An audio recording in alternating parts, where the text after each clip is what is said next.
Krapinsko-zagorska županija dodijelila je sredstva udrugama, institucijama i pojedincima za edukaciju u ruralnom razvoju.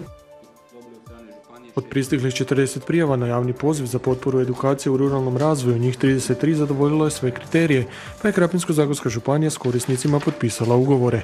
Ove godine u odnosu na prošlu godinu da smo dobili više prijava sa kvalitetnim projektima i većim broj korisnicama smo odobrili.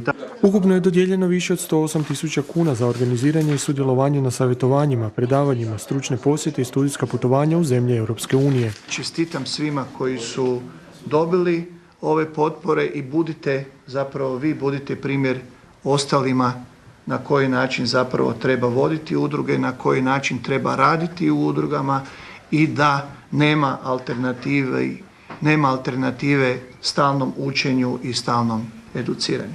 Na natječaj je pristiglo najviše prijava pčelarskih udruga, ali tu su i uzgajivači banana, vinogradari i voćari. Jedan dio sredstava ćemo iskoristiti za posjet stručnim institucijama, konkretno u Istri, jednom rasadniku medonosnog bilja i pčelarskom obiteljskom gospodarstvu, a drugi dio sredstava za organizaciju predavanja. Srednja škola Bedekovčina vodit će profesore i učenike, agrotehničare, cvijećare i vrtlare u Sloveniju. To je prilika dakle, da mimo redovnog programa i onoga što je nužno financirano, da na ovakav način odvedemo učenike na dodatnu edukaciju i da oni naravno stječu bolje ishode znanja.